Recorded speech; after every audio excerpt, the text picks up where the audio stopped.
Bienvenue sur DMG TV, les histoires mystiques. Tu es nouveau sur la page, n'oublie pas de t'abonner, de laisser un commentaire, de liker et de partager.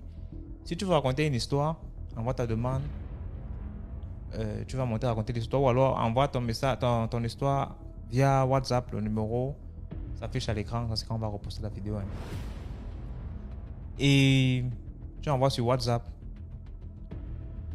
et envoie sur YouTube ou sur TikTok, sur Facebook. Donc, on va commencer. Là, ceux qui sont encore d'attendre là pour monter, s'il vous plaît, allez droit au but. Pas trop de détails qui vont vous mettre dans des problèmes. Bonsoir, Dorimène. Bonsoir DMG. J'espère que tu vas bien. Je vais bien et toi? Je vais très bien, merci. Alors, l'histoire que je m'en vais raconter, c'est l'histoire de ma maman qui s'est passée. J'étais même encore née. On ne pensait même pas m'accoucher. Ma maman à l'époque elle vivait à Douala avec mon papa, dans la ville de Douala au Cameroun. Elle a accouché sa deuxième fille.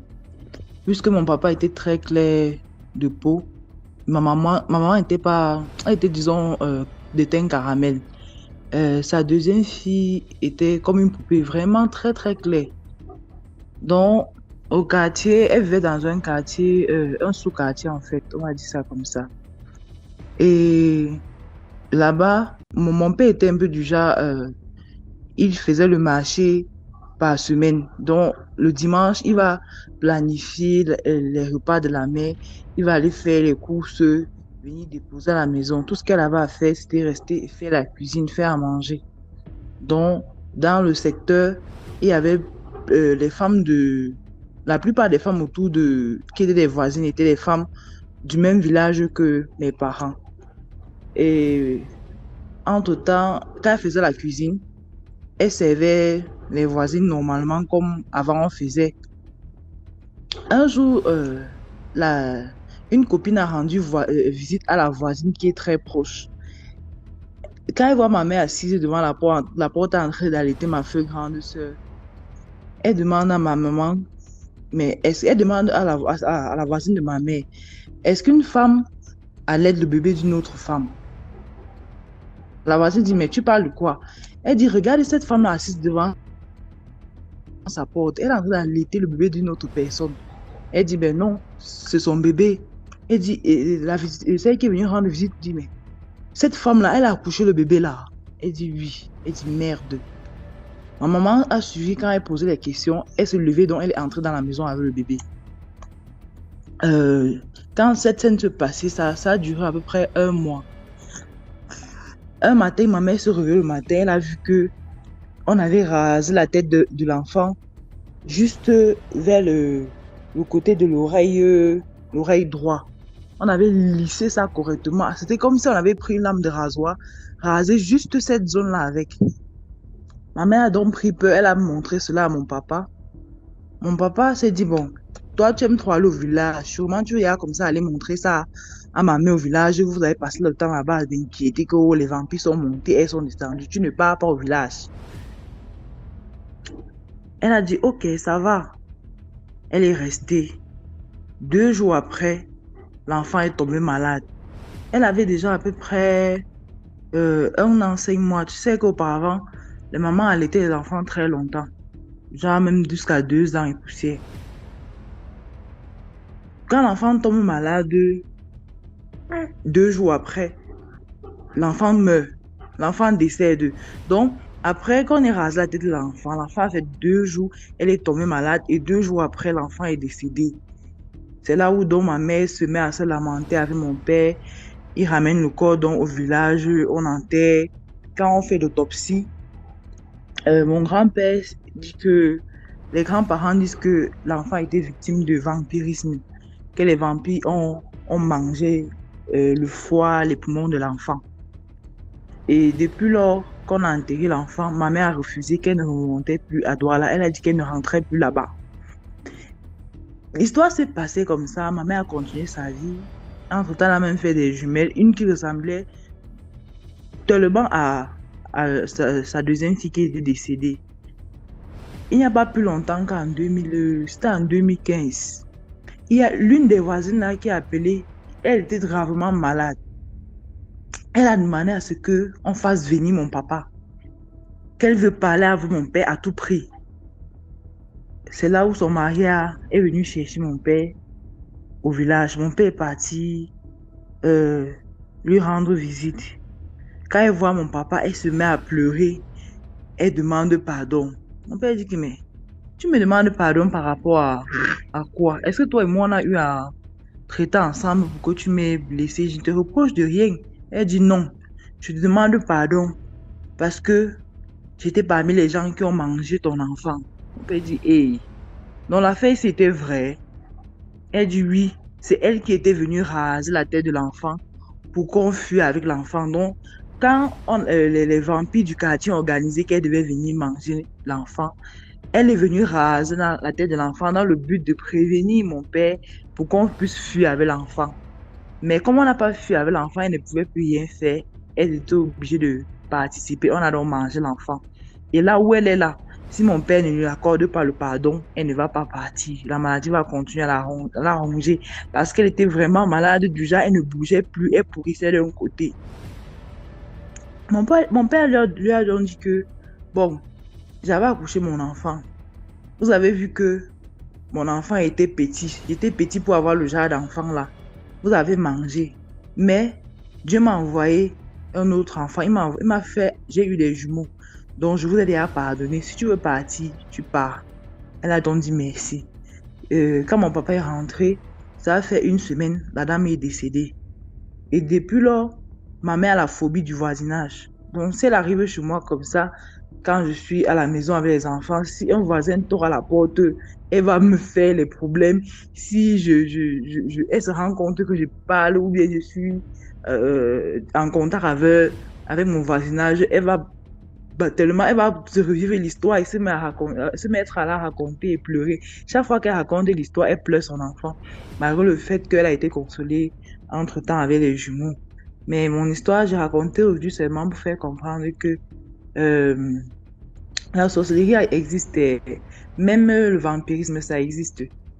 Et d'autres, ils n'ont pas besoin qu'il y ait des liens de sang, que ce soit un frère ou soeur, même un inconnu, il peut te faire du mal comme ça pour rien, juste par jalousie, par envie d'être à ta place et tout ça. Merci beaucoup pour l'histoire, Dorimène. D'accord, bonne soirée. Dans les commentaires. Ok, l'histoire que j'aimerais vous raconter, c'est celle de ma maman. Une expérience qu'elle a eue le 1er novembre, le jour des morts. À l'époque, j'étais toute petite. Un jour, c'était le 1er novembre, oui, mon père est sorti, il est parti. Comme on habitait dans un quartier où les gens ne dormaient pas.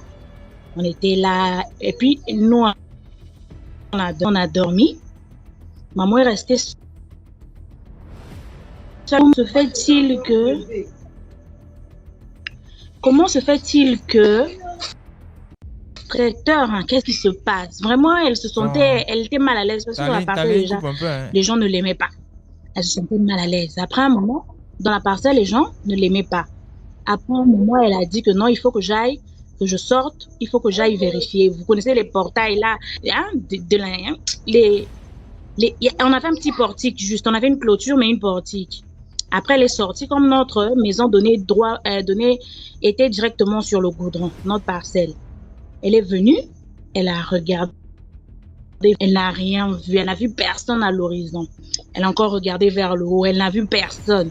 Et dès qu'elle retourne son visage, qu'elle essaie de regarder comme ça vers le bas encore, c'est là qu'elle voit une dame, debout, droit devant elle, avec un foulard, tenant des bougies entre les mains. « Oh madame, s'il vous plaît, je cherche un endroit où j'irai prier, vraiment j'ai des soucis. » 22 heures. Notre maman, dès qu'elle a vu, elle a senti directement, son corps n'était plus vraiment comme elle savait qu'elle était déjà en face d'une personne, elle a dit qu'elle doit se maîtriser.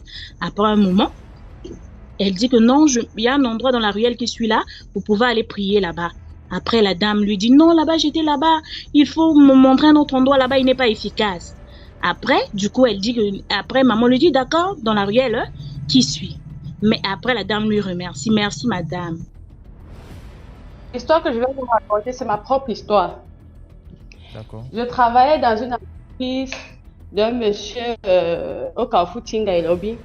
Il faisait dans la vente de fabrication de chaussures et les produits d'entretien de chaussures, dont cirage, les semelles tennis et tout et consort. Mais là, moi, je ne savais pas que le monsieur était compliqué.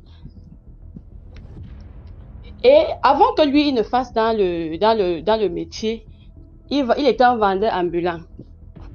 Donc, il achetait les chaussures, mettait sur la tête, il marchait dans tout Yaoundé, marché central, marché Mokolo. Un jour, dans le marché central, un monsieur lui dit, mon petit, ça fait plusieurs années, bref, c'est ce qu'il m'avait dit. Ça fait plusieurs années que je te vois monter, descendre avec les chaussures sur la tête. Viens, je vais t'initier. Je vais te montrer comment est-ce que ça se passe, parce que moi, je peux acheter les chaussures en Chine, je peux acheter en Italie, je viens vendre.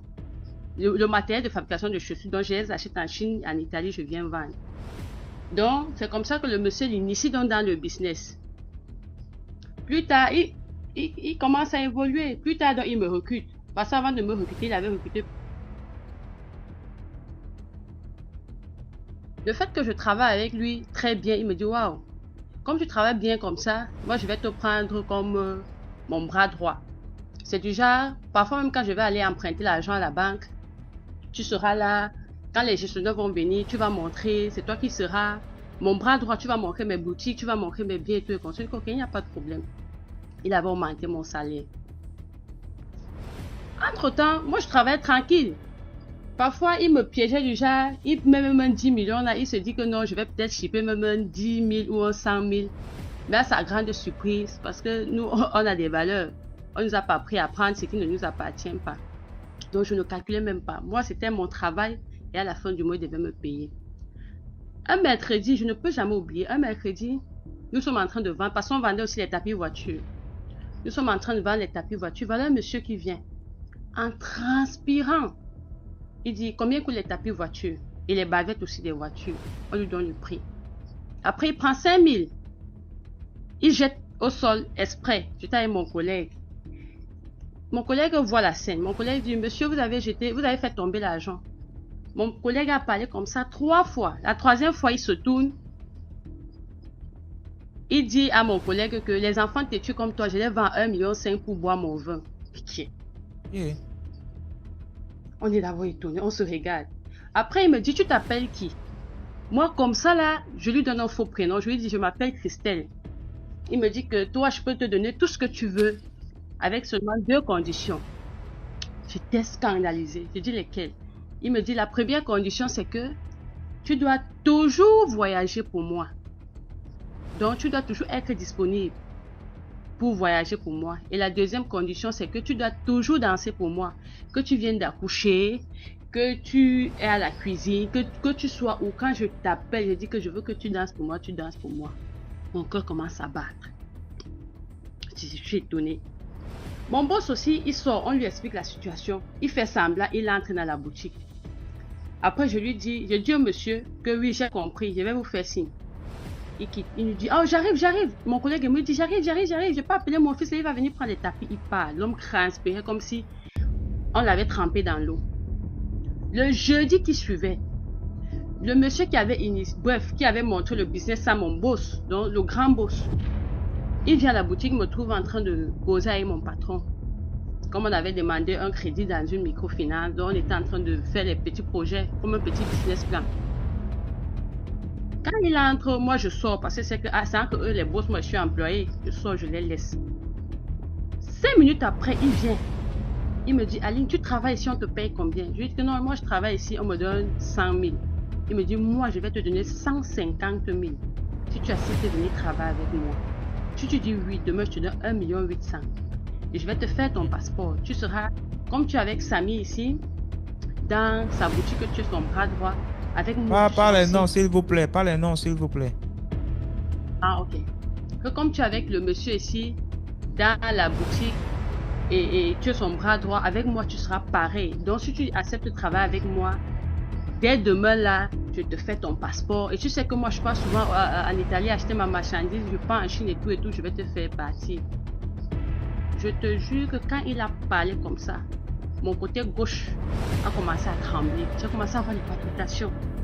Il avait garé sa RAV4 là. Après, la RAV4 a commencé à sonner. Ouh, qu'est-ce qui m'arrive? J'étais perdu. Mon cœur battait. Un côté de mon corps s'est paralysé. Après, je lui ai dit que j'ai compris, je vais réfléchir. Il décale, il traverse. Après, il vient là dans sa voiture. Moi, je m'assois en bordure, à côté de la boutique. J'appelle mon collègue, je lui dis que, mais tu vois ce que tel vient de me proposer.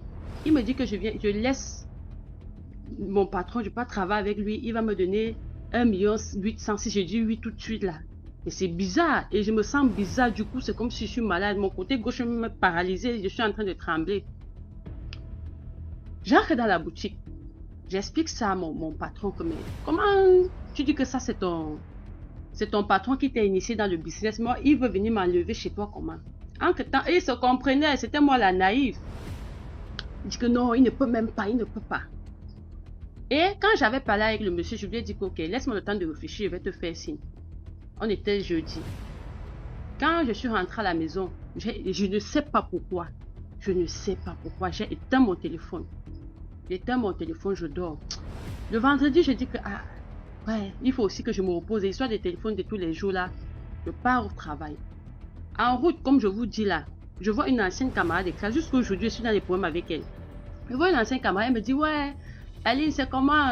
Je t'ai appelé toute la nuit, là, ton numéro ne passe pas. Je lui ai dit que, mon téléphone, bref, j'ai égaré mon téléphone. Elle a levé la puce dans son téléphone. Elle a pris son téléphone, elle m'a donné. Maintenant, ce qui me sauve, c'est que moi, j'avais laissé le téléphone à la maison. Et puis, j'étais à la maison. Le temps de rentrer, je devais arriver au travail en retard. J'ai dit dans mon cœur que, je vais faire ça le soir. Je pars au travail le vendredi, je rentre. Je suis fatiguée, je me couche, je dors. Je suis sûre seulement le matin, nous sommes samedi.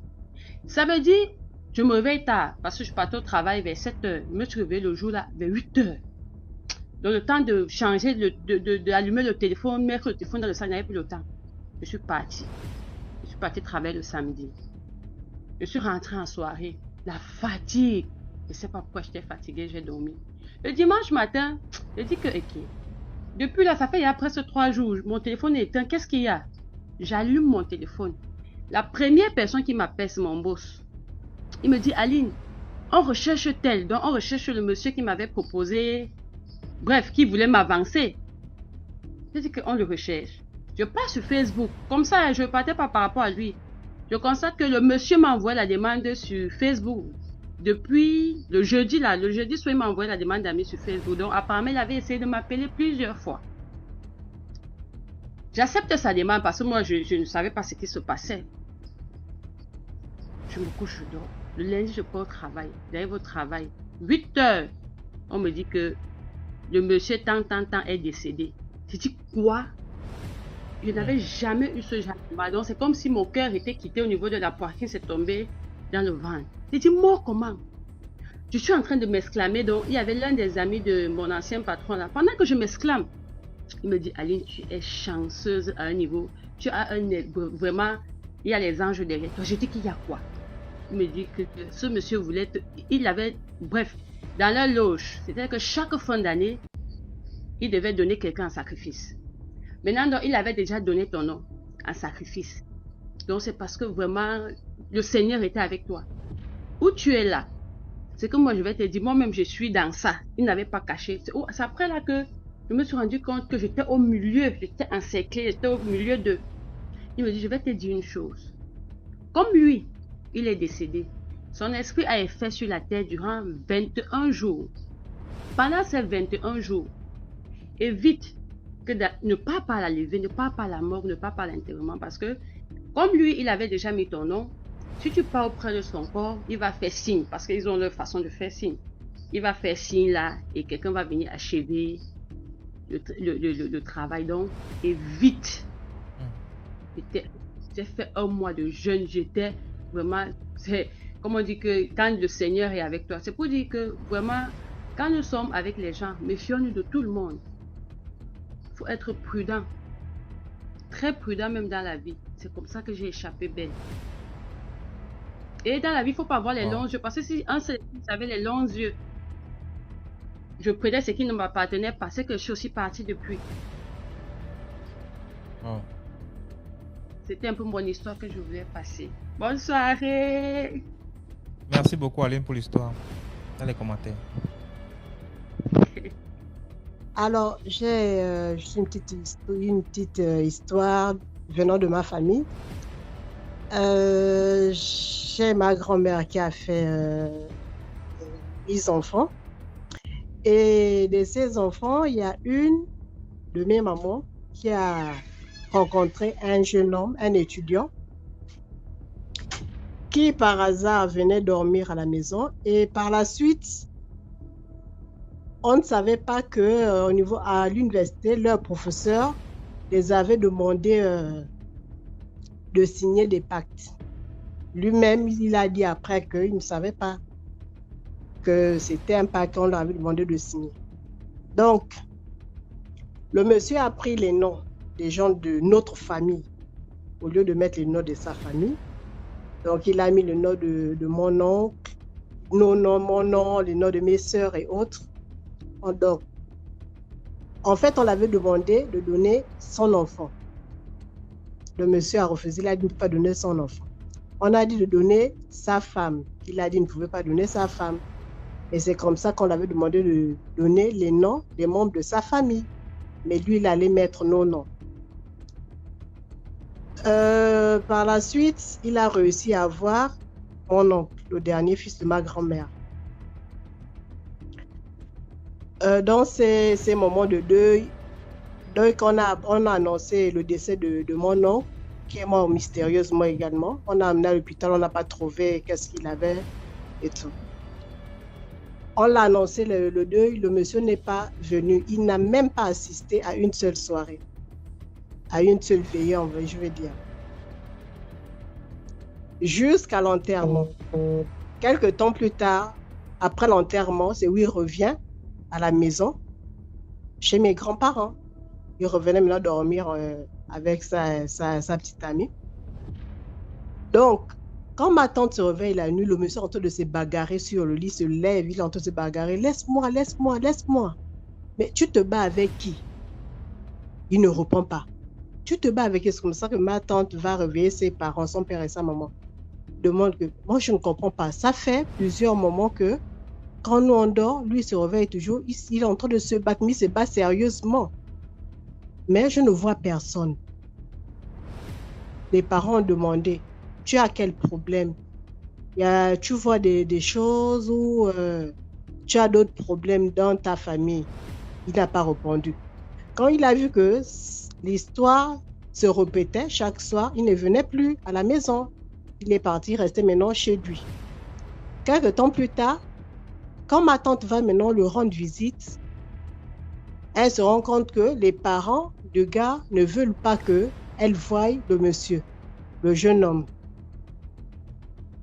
Elle demande, pourquoi vous m'interdisez du moment où lui et moi, on a un enfant? Non seulement il ne vient même plus voir l'enfant, et moi-même, je me déplace à venir vers vous, vous m'interdisez de voir mon homme. Pourquoi?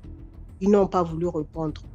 Donc, ça fait 1 mois passé, 2 mois. C'est comme ça que ma grand-mère a pris, après l'église, est partie chez les parents du monsieur où le monsieur vivait. Quand ma grand-mère arrive, ils ont enfermé le monsieur dans sa chambre. En fait, il était devenu fou. Mais il ne voulait pas qu'on voie ça. Et comme il parlait, il racontait à chaque fois que les parents venaient, il racontait que c'est moi qui ai tué l'enfant de tel. C'est moi. On m'a demandé, j'ai donné le nom de telle personne. Quand j'ai essayé avec telle personne, ça n'a pas marché jusqu'à ce que j'ai pu avoir celui-là. Donc, ses parents ne voulaient pas en fait que quand elles viennent, elles voient le monsieur, il raconte l'histoire et qu'elle écoute. Ils ont fait ça à ma grand-mère. Ma grand-mère a dit le jour-là que je ne pars pas d'ici tant que je ne le vois pas. Jusqu'à 19h, parce qu'elle terminait l'église à midi. Jusqu'à 19h. 19h30, c'est où? Ils l'ont fait sortir, ils ont vu qu'il était un peu plus calme. Mais quand il est sorti, quand il a vu ma grand-mère, la folie a repris. C'est comme ça qu'il a commencé à parler. Et quand ses parents voulaient l'attraper, ma grand-mère a dit, il ne bouge pas de là, je veux tout écouter. Donc, au final, on a su que c'était lui. Le monsieur est devenu fou. Jusqu'aujourd'hui, il est fou. Il n'a plus jamais revu son fils. Il a fait avec ma maman, la petite soeur de ma mère. Donc, c'est pour dire, en fait, cette petite histoire, je la raconte pour les étudiants qui ont pour habitude de signer des papiers avec des professeurs. Vous ne savez pas où vous mettez les pieds. Même les professeurs introduisent les enfants dans ces choses-là, dans les loges. Lui-même ne sachant pas que ce qu'il signait, c'était sa mort à lui. Parce que devenir fou, c'est vraiment tu es mort, quoi. Ta vie est gâchée. Et pourtant, c'était un intellectuel qui était là.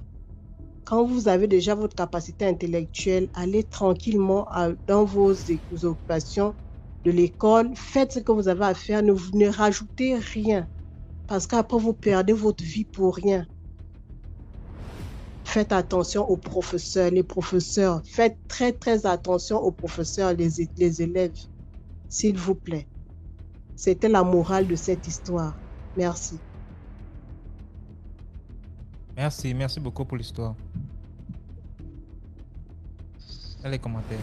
S'il vous plaît, sur le numéro WhatsApp, évitez d'appeler. Envoyez simplement l'histoire ou alors laissez un message et on va vous lire. Parce que si tout le monde appelle, ça devient difficile à répondre à tout le monde. Voilà. Et s'il vous plaît, je n'entre pas dans les inbox sur Telegram. Je ne propose pas les solutions de guérison mystique ou miraculeuse traditionnelle là. Je ne suis pas moi praticien. Je tiens à préciser ça. Je préfère qu'on ait comme on est mis là. Je vais dire ça maintenant. Je n'entre pas dans les inbox des gens pour vous proposer des solutions de traitement de ceci, de cela. Jamais de la vie. Si je suis entré dans ton inbox sur TikTok, c'est peut-être parce que j'ai lu un commentaire où tu m'as dit tu as une histoire. Je me suis abonné pour te demander d'envoyer ton histoire à tel numéro. Je pense. Après, ceux qui entrent dans vos inbox avec sous le nom de DMG TV pour vous proposer des services de guérison, ce n'est pas moi. Donc, s'il vous plaît, je dis tous les jours sur le mon direct, c'est là que je ne suis pas moi guérisseur. Hein? Donc, je n'entre pas dans les inbox des gens pour proposer des solutions. Oh, bienvenue dans le groupe de Telegram DMG TV. Si tu as un problème spirituel, tu m'appelles moi. Tu m'appelles moi comment? Donc, Dieu a fermé les portes.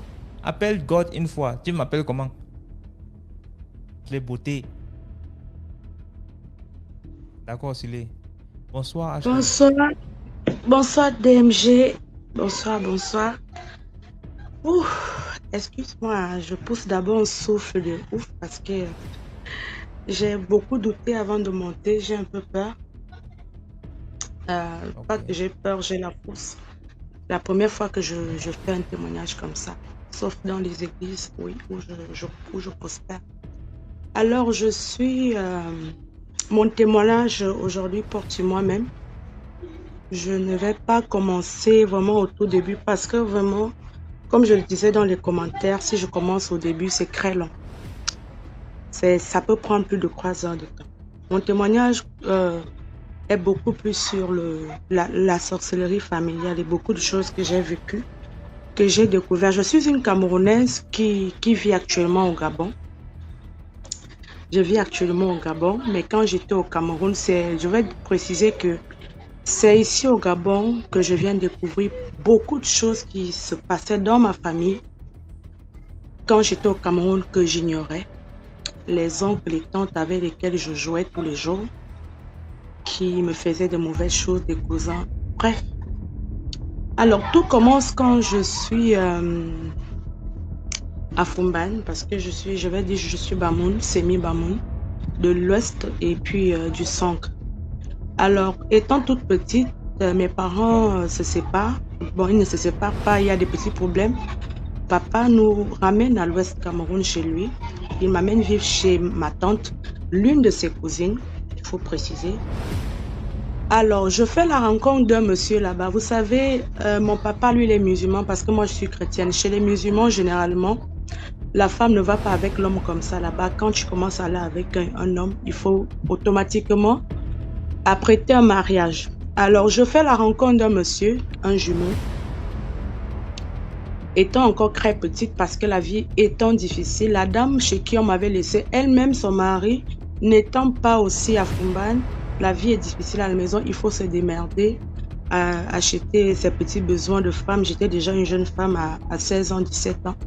Alors, je fais la rencontre d'un monsieur, vraiment vilain, hein, laid, moi je vais le dire, vraiment laid, mais qui, oui, il était laid, pour dire vrai que le Seigneur me pardonne, mais il me soutenait financièrement. Alors, je me mets à flirter avec le monsieur. Ma tante, sachant que je suis nouvelle, je suis Bamoun, mais je ne connais pas mes traditions, elle me fait savoir que non, il faut que j'amène le monsieur à la maison. Mais je savais quelque part que dans nos traditions, quand on amène déjà un homme chez nous, c'est pas comme au centre.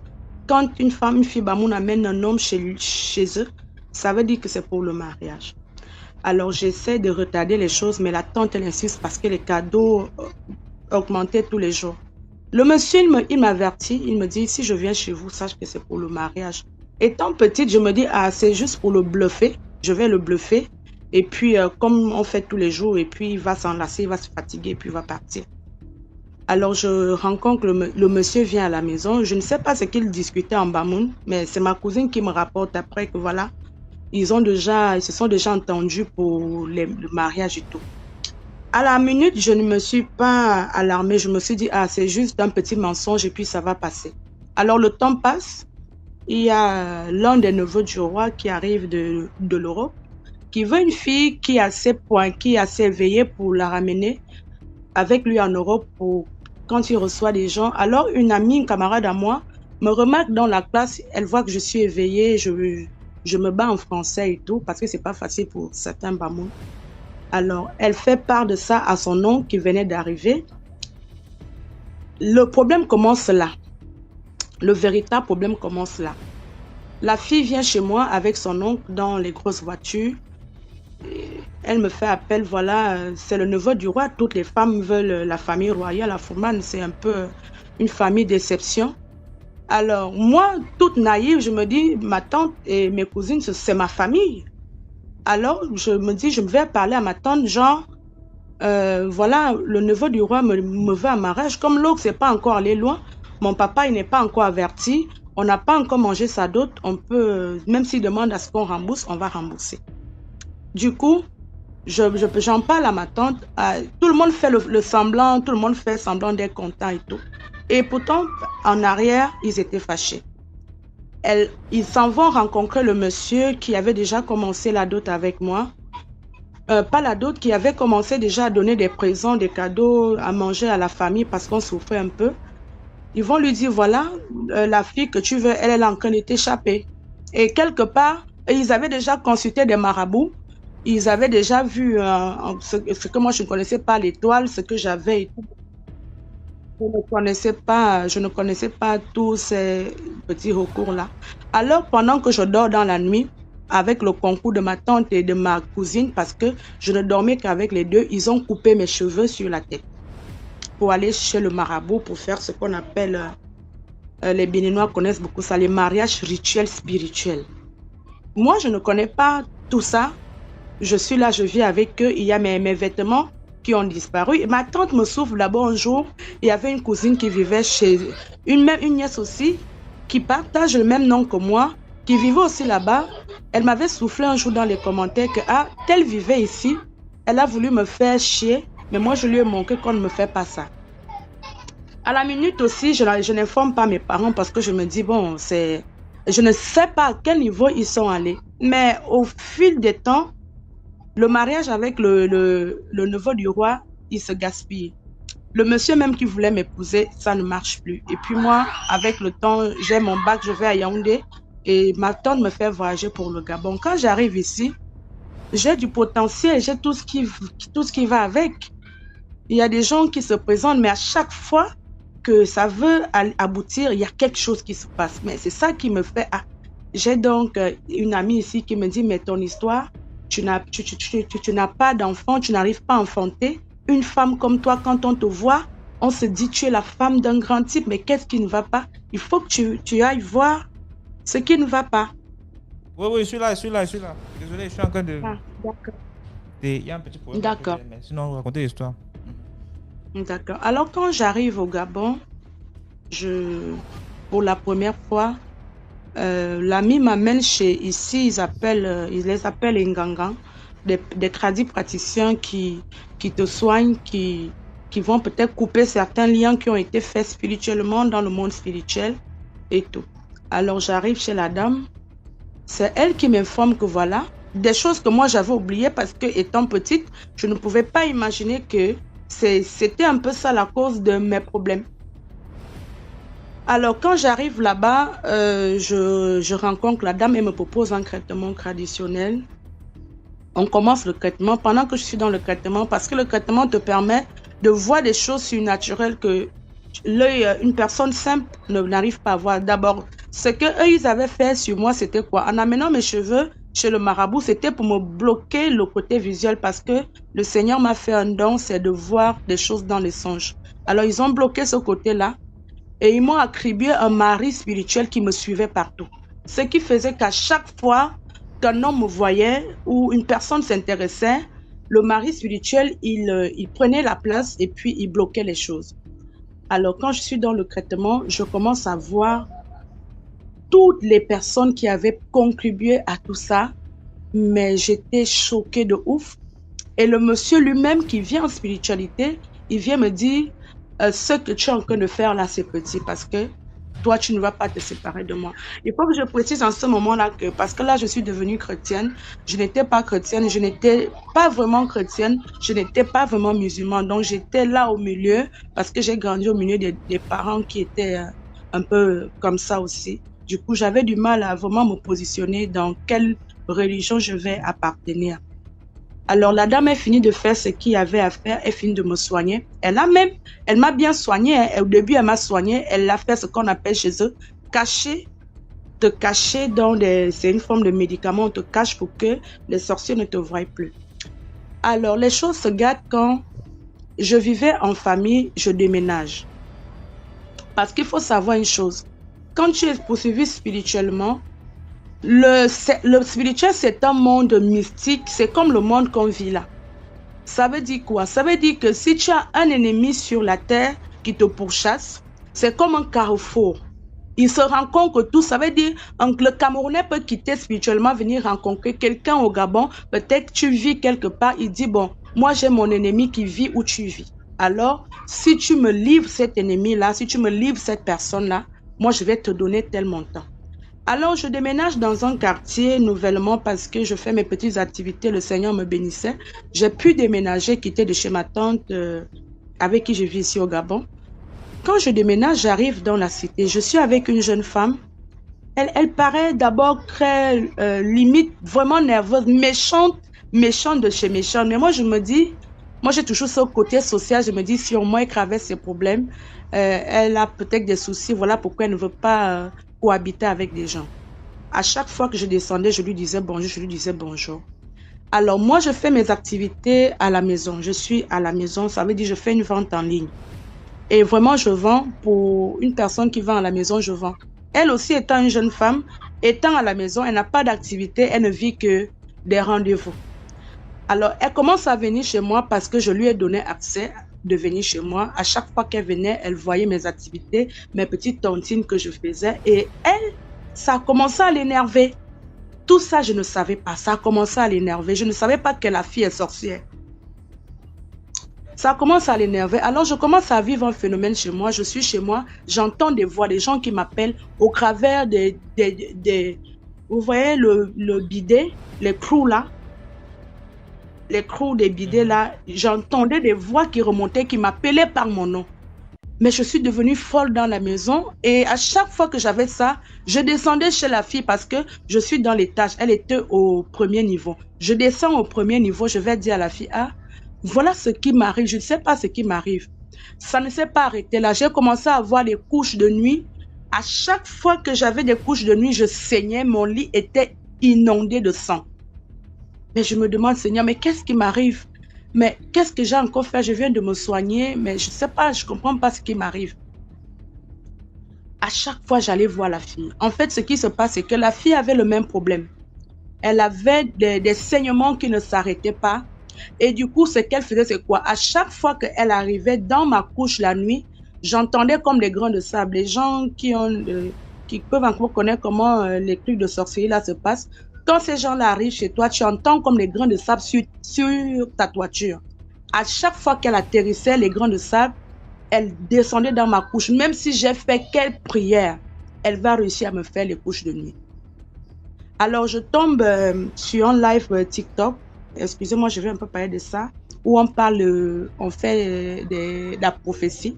Je tombe sur des gens qui sont... Alors, je rentre dans les commentaires, je commence à dire, aidez-moi, je souffre, j'ai besoin d'aide. Alors, il y a une femme qui me localise dans le live. Elle me dit, mais attends, mais ce qui t'arrive, c'est ta voisine qui te fait ça. Je dis, non, mais c'est pas possible. J'ai plusieurs voisines, vous parlez de laquelle? Le premier jour, elle me dit pas. Elle me dit, la voisine, elle viendra elle-même te dire. Ne pouvant pas supporter la situation parce que j'entendais des voix partout sur les miroirs, les gens me parlaient, je devenais comme folle. Alors je descends chez ma bailleresse, comme elle est camerounaise aussi. Je lui fais savoir ce que je vivais. Elle me dit, ok, tu ne peux pas dormir chez toi parce que tu as peur. Il faut aller dormir avec telle voisine. C'est laquelle des voisines qu'on me propose d'aller dormir? Celle qui me dérange. Mais en ce moment-là, j'avais déjà commencé des bains spirituels très forts avec un prêtre orthodoxe, vraiment. Des bains spirituels, du coup, je ne sais pas s'il y a des chrétiens là, ils vont savoir de quoi je parle. Il y a ce qu'on appelle quand tu pries beaucoup ou quand tu fais certains bains spirituels, la présence du Saint-Esprit qui t'enveloppe tout le corps. Alors, c'était comme le feu, ça m'enveloppait. Je m'avais dormi chez la voisine. Quand je dors la nuit, je me réveille à chaque fois, étant courbée dans mon esprit parce que je vois j'entends des voix, je vois des choses partout. Je n'arrivais pas à dormir profondément. À chaque fois que je me retourne, la voisine est debout. Elle me regarde. Je dis, ah, mais pourquoi cette fille, elle me regarde? Je lui demande pourquoi tu ne dors pas. Elle me dit non, elle a des maux de ventre, elle n'arrive pas à dormir vraiment et tout. Alors, le sixième sens, Dieu a mis en nous un sixième sens qui nous avertit toujours quand on est en danger. Je ferme les yeux, j'essaie de dormir parce que moi, j'avais dormi derrière, du côté du mur. J'essaie de tourner ma tête de l'autre côté du mur. 30 minutes, 1 heure après, je me retourne, la fille, elle est debout, elle me regarde. Je dis, Seigneur, je me demande tout ça dans mon cœur. Je dis, mais pourquoi cette fille ne dort pas? Je me dis, ah, peut-être qu'elle a peur de dormir parce que, comme je viens de chez moi et elle est au courant de ce qui m'arrive, peut-être qu'elle n'arrive pas à trouver le sommeil. Alors, à 2h, 1h du matin, toujours l'heure à laquelle ces gens-là sortent pour faire leurs choses, je sens une présence de sombre, une main noire dans mon dos qui veut me pénétrer le corps. Donc, quand on dit que quelqu'un te prend possession, elle veut ancrer en moi. Et moi, dans mon cœur, je commence à dire, Saint-Esprit, je t'en prie, ne permets pas, ne permets pas, ne permets pas. Moi, dans ma tête, je ne soupçonne pas encore que c'est elle, parce qu'on m'a dit, c'est l'une des voisines, je ne sais pas encore que c'est elle. Dans ma tête, je me dis, Seigneur, ne permets pas, parce que je suis venue me cacher chez quelqu'un. Il ne faut pas que les choses qui me suivent viennent déranger la pauvre femme. Je dors avec elle, jusqu'à ce que cette impression noire-là, cette atmosphère noire-là, disparaissent de mon dos. Alors le matin, avant de descendre du lit, je me mets à rendre grâce à Dieu sur son lit. Quand je me mets à chanter, elle me stoppe dans mon chant, elle me dit, arrête de chanter parce que toi tu as déjà été délivré. Je dis, ah, mais comment tu le sais? Sachant que j'avais senti cette tombe noire dans mon dos, elle veut me faire croire que non. En fait, ce que j'ai ressenti, c'est la main de Dieu. Je dis, mais comment tu sais? Je ne lui ai pas encore dit. Elle me dit, parce que j'ai vu la main de Dieu sur ton dos qui est venue enlever une force noire de ton dos. Je dis, ah. Je dis, mais attends, tu as vu ça? Mais comment tu as vu ça? Elle me dit, ah, moi je t'ai dit que moi je suis une personne compliquée. C'est parce que vous me négligez dans la cité là. Je dis, ah, ok. Moi, je me lève le matin, j'avais rendez-vous avec un homme de Dieu à qui j'avais aussi expliqué visiblement, qui m'avait demandé de venir dans son église. Alors quand j'arrive, je lui parle de ça, il me dit, la personne qui te fait ça, il me dit la même chose que la dame m'a dit. Elle est dans ta cité. Et aujourd'hui même, elle a vécu quelque chose dans la nuit. Tu as vécu quelque chose dans la nuit. Et cette fille-là, tu vas connaître qui c'est parce qu'elle viendra te dire qu'elle a mal au bras. Alors je rentre chez moi. Je me mets dans le programme de prière que l'homme de Dieu m'avait demandé de faire. Pendant que je suis dans le programme de prière, la fille, elle apparaît chez moi. Elle dit, oh non, vraiment j'ai très mal au bras. Je ne sais pas ce que j'ai eu au bras là. tout mon bras me fait mal. J'ai l'impression que quelque chose m'a arraché le bras et tout. S'il te plaît, est-ce que tu peux me mettre en contact avec l'homme de Dieu qui prie pour toi? Je dis, ah ok. Moi, je me dis en moi, elle peut être possédée, elle peut avoir un problème, mais sûrement elle cherche la délivrance. Alors, je mets la fille en contact avec l'homme de Dieu qui me suit. Quand l'homme de Dieu cause, parce qu'elle avait passé le coup de fil avec mon téléphone sur WhatsApp. Quand elle passe le coup de fil, l'homme de Dieu, quand il l'appelle, il dit à la fille, mais attends, mais qu'est-ce que je vois? Mais attends, toi, tu es une sorcière. Donc, il a dit des choses à la fille, mais pour camoufler, elle a baissé le volume de son téléphone. Bref, je saute la partie. L'homme de Dieu dit à la femme, si tu n'arrêtes pas ce que tu fais, tu vas perdre la vie. Parce qu'il y a des âmes, certaines personnes ne savent pas, il y a des âmes que Dieu ne permet pas qu'on touche. Quand tu es appelé à servir Dieu dans la vie, parfois tu te demandes que mais pourquoi les sorciers font tout ce qu'ils font, mais ils ne t'atteignent pas. C'est parce qu'il y a une main spirituelle invisible sur toi. Alors la femme, elle pensait que c'était de la blague. Le monsieur le lui a dit une fois, 2 fois, 3 fois. La 3e fois, quand je descends, puisqu'il fallait toujours descendre par son escalier pour arriver en ville, quand je descends chez elle, elle m'appelle dans sa chambre. Elle me dit, elle a eu une visitation d'une petite fille qui est apparue dans sa chambre. Je dis, mais attends, une petite fille, tu l'as vue comme toi et moi, ou alors tu t'inventes une histoire dans la tête? Elle me dit, non, il y a une petite fille qui est apparue dans sa chambre qui lui a dit, tu as déjà trop fait. Elle me demande, mais qui est-ce que je suis allée voir pour qu'il prie pour moi? Je lui dis, non, mais ma chérie, je ne sais pas, parce que de face à face, elle ne m'avait jamais dit que c'est elle qui me fait du mal. Et moi, ce que je voulais, parce qu'on le lui avait dit, il fallait qu'elle se confesse pour que la main que le Seigneur avait déjà mise sur elle, quitte sur elle, parce qu'il faut toujours une confession. Elle n'a pas voulu. Je lui ai dit, mais attends, dis-moi ce que tu fais pour que je te dise qui prie pour moi et pour que cette personne puisse vraiment t'aider. Elle me dit, en tout cas, il y a une petite fille qui est apparue dans sa chambre, qui lui a demandé de tout abandonner, sinon elle m'a dit, excusez-moi, tu as déjà trop fait comme ça, tu en as déjà trop fait. Moi, je t'attends à l'escalier, tu vas me suivre. Et à l'heure que je vous parle aujourd'hui, la femme n'est plus. Cette femme est morte. En fait, la leçon ici, c'est que comme je disais tout à l'heure, excusez-moi, je suis un peu les émotions parce que ça me rappelle un peu trop de choses. Faisons confiance à Dieu. Parce que quand et en passant, j'ai fini par accepter le Seigneur. Parce que c'est quand j'accepte le Seigneur que le mari spirituel qui me suivait, en fait, ici, ce que j'ai oublié de dire, c'est que c'est le monsieur qui me suit depuis Fumban qui est venu s'entendre avec la fille parce qu'elle a confessé avant de rendre l'âme. Elle a confessé qu'elle a été contactée spirituellement par un homme qui me persécute depuis que je suis petite pour qu'elle me fasse du mal parce que ne pouvant plus m'atteindre, parce que j'ai accepté le Seigneur, ne pouvant plus m'atteindre, il fallait qu'il y ait une personne qui est à côté de moi pour pouvoir m'atteindre. Donc voilà pourquoi elle étant en mission et on lui avait promis une somme d'argent de me faire du mal, elle a commencé à me faire cela. C'est ce qu'elle-même a confessé à Nok Bayres avant de mourir parce que le pasteur lui avait dit qu'elle doit confesser. Parce qu'elle n'arrivait pas à mourir, l'âme était partie, mais elle n'arrivait pas à partir. Et c'est quand elle a confessé que son âme est partie. Donc moi, je suis là c'est pour un témoignage pour la gloire de Dieu, pour rendre grâce à Dieu et puis solliciter les gens. C'est pas parce que tu vas vivre quelque part que tu vas t'allier d'amitié avec n'importe qui. Faut vraiment faire attention. Parce que quand tu es persécuté, les gens avec qui tu vas t'attacher vont être utilisés contre toi. Voilà, merci. Et désolé d'avoir été longue. Merci beaucoup pour l'histoire. Merci. Merci, Léa. Comment allez-vous? Oui, très bien. Ok, moi j'ai une histoire à raconter. Bon, mon histoire, ça concerne les histoires d'amitié, mon frère sang, mon bro, les trucs comme ça. Bon, c'est l'histoire de 3 jeunes. C'est l'histoire de 3 jeunes qui étaient amis, bon, on peut dire des amis. Il y a un, lui s'est débrouillé, lui c'était un maçon. C'était un maçon, les 2 autres, ils étaient encore élèves. Donc, dans ça, une fois, ses amis sont venus, genre les élèves là, quand ils sont venus dire à l'autre là, celui qui est aide-maçon, que bro, ça va faire partie, on rentre dans les couloirs pour avoir de l'argent, ceci, cela. Il dit, ok, il n'y a pas de souci, que lui-même il est intéressé à ça, vu que Damain, lui, il est là, quand il drague les filles le refusent, des trucs comme ça. Donc, ils vont profiter. Dans ça, ils sont partis pour.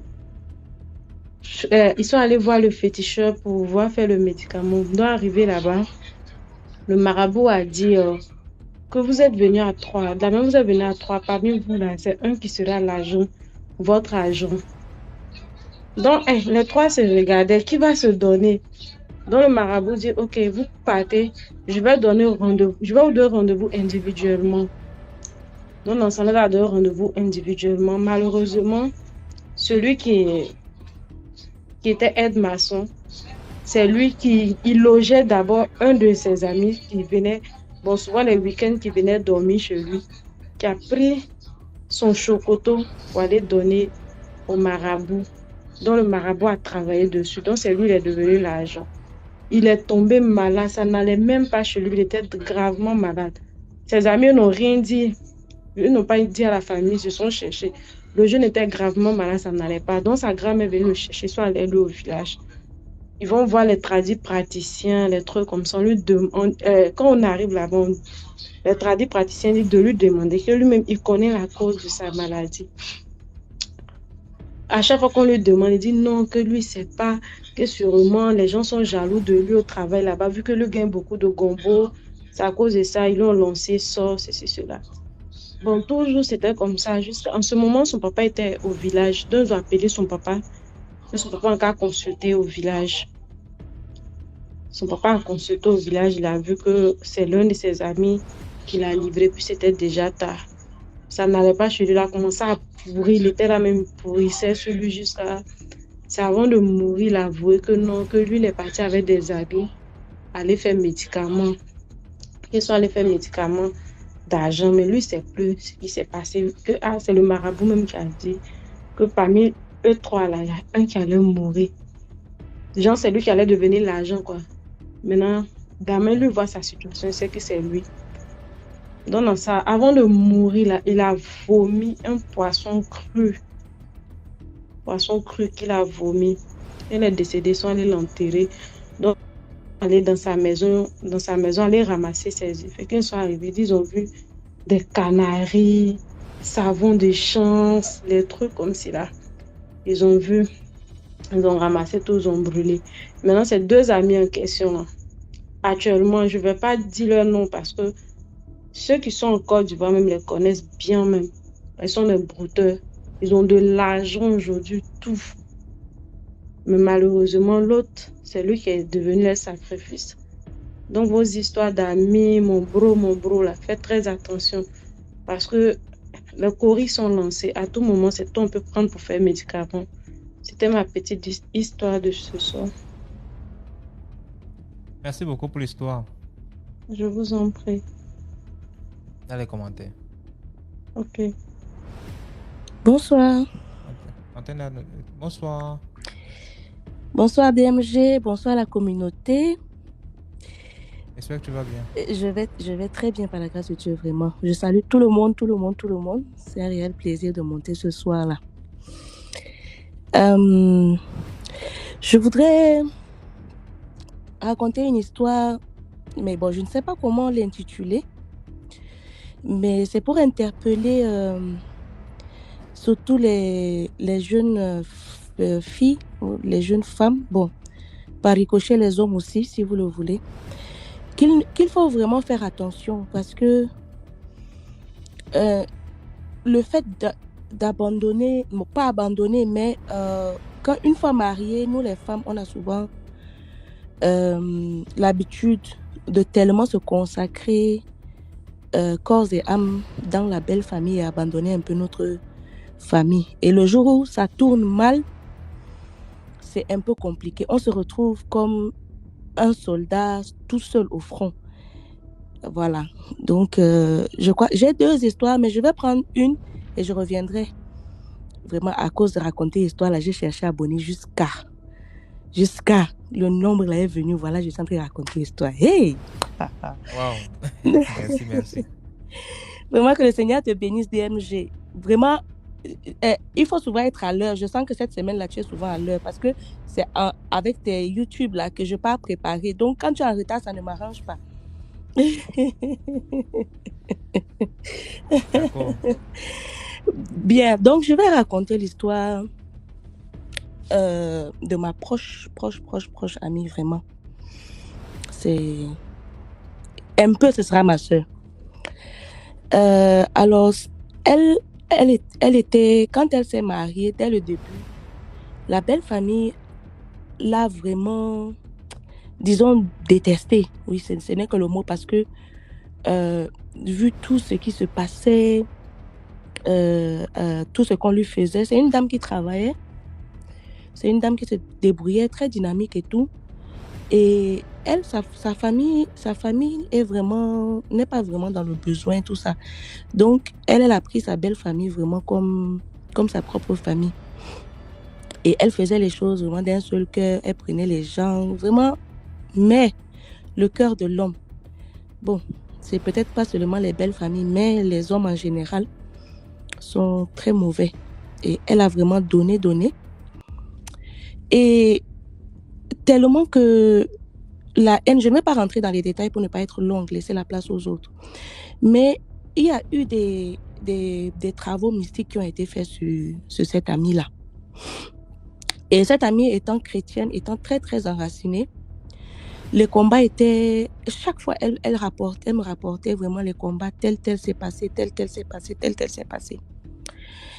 Et à un moment, elle s'est complètement éteinte. Je ne sais pas comment vous expliquer cela, mais il y a des gens qui sont parfois très fervents et à un moment, elle perd seulement sa force. Et c'est comme si elle dépérit spirituellement, tellement qu'il y a les combats, les attaques, tout ça. Elle est devenue vraiment faible.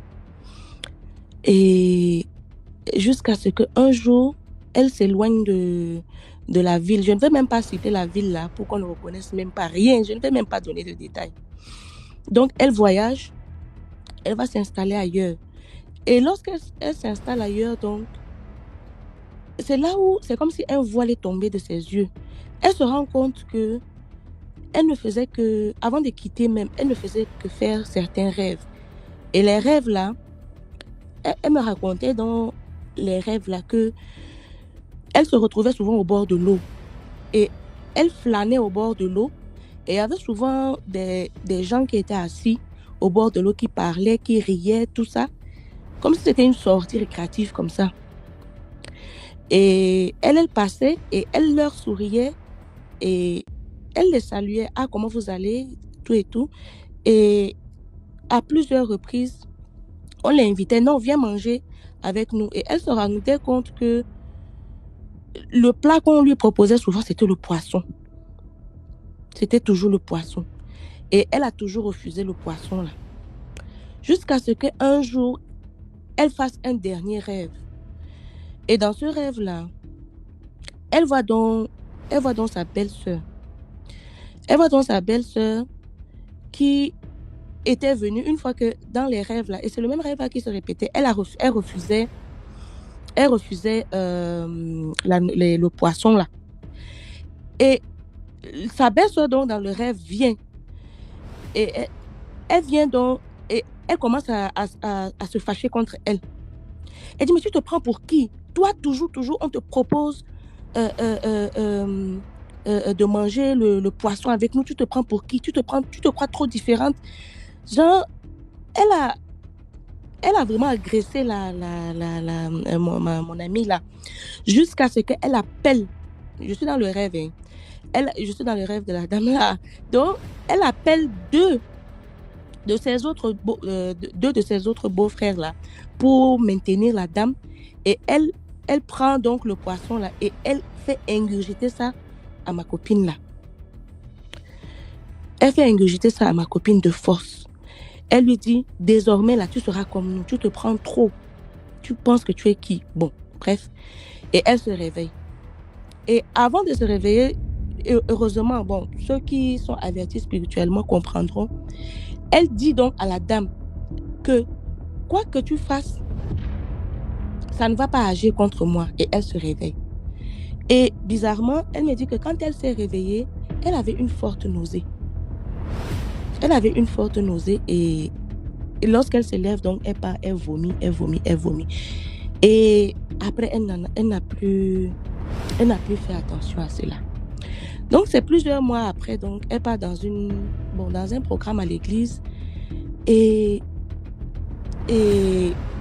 elle partit donc parler avec le pasteur et elle lui raconte ces séries de rêves-là. Et le pasteur lui dit, en fait, ce sont des attaques qui ont été contrecarrées. Heureusement que l'esprit est avec toi, le Saint-Esprit est avec toi. Bon, DMG, c'est vrai que vous avez demandé de ne pas faire des différences, mais je raconte simplement. Je ne dis pas, je ne prends pas parti ou quoi que ce soit. Donc, le pasteur lui dit donc que c'est à cause de l'esprit qui est en elle qu'elle a pu donc contrecarrer toutes ces attaques-là depuis tout ce temps-là, c'est-à-dire refuser de manger dans les rêves, jusqu'à vomir même la dernière ingurgitation-là. Et donc le pasteur prie avec elle, il prie avec elle, et il lui dit, bon, ok, maintenant, va, et tu me diras, dans cette semaine, voir qu'est-ce qui va se passer. Et justement, donc, elle part, et elle se rend compte que elle fait un dernier rêve encore. Elle fait donc un dernier rêve où elle voit donc sa soi-disant belle-sœur là, qui était de loin, mais qui ne pouvait plus l'approcher. Et elle était tellement en colère contre elle. Et voilà, donc je vais m'arrêter là. C'est simplement pour dire que il faudrait vraiment faire attention à ce que... en fait, les rêves sont vraiment ça se passe dans le spirituel, mais ça dénote quelque chose de vraiment fort. Et voilà, de vraiment faire attention à qui on aide. Même si on a le cœur blanc avec les gens, ce n'est pas forcément réciproque. Donc, voilà, je vous remercie. Et ce n'est pas un rêve, hein. L'histoire n'est pas un rêve. Mais ceux qui auront compris, auront compris. Donc, je vous remercie beaucoup et je remonterai plus tard si tout va bien. Merci beaucoup, Nadia, pour l'histoire. Je vous en prie. Bonsoir. Bonsoir. Bonsoir, DMG, ça va? J'espère que tu vas bien. Tranquille. C'est pas toi qui Bon, es dans déjà, mon histoire, là. Si, c'est moi. Ah, ok. D'accord. Donc, bon, moi, mon histoire est très courte, en fait. Et après, je vais raconter juste un petit truc, genre un peu vite fait. Mais bon, je commence déjà par l'histoire. C'est une histoire familiale. Et ça, c'est une histoire vraiment qui a vraiment traumatisé, genre bouleversé ma famille, en fait. Pourtant, dans ma famille, on est assez spirituel et les gens sont assez éveillés, en fait. Genre, pour la petite histoire, ma grand-mère, par exemple, au niveau du Gabon, à Mivoul, elle est genre, elle était praticienne et tout, et donc, elle était Nganga. Et donc, longtemps, elle a toujours soigné des gens, là, avec le président Bongo et tout le reste. Donc, bref. On avait une tante et tout. Elle est déjà décédée aujourd'hui, malheureusement. Elle était rentrée... J'espère que tu vas éviter les noms des présidents avec le président Bongo. Non, t'inquiète. Hey. T'inquiète. Ok. Il est mort depuis, frère.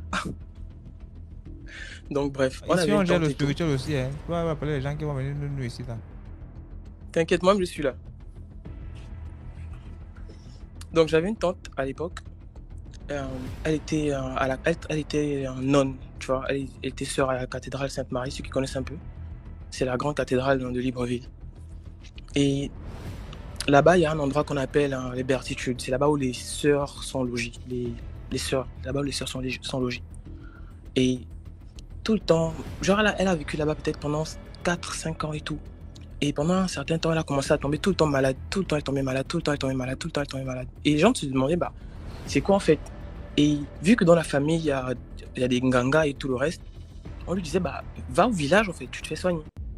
Et elle était à base de, ouais, non, maman Marie. Elle priait en fait, c'était trop la grande chrétienne le feu en fait.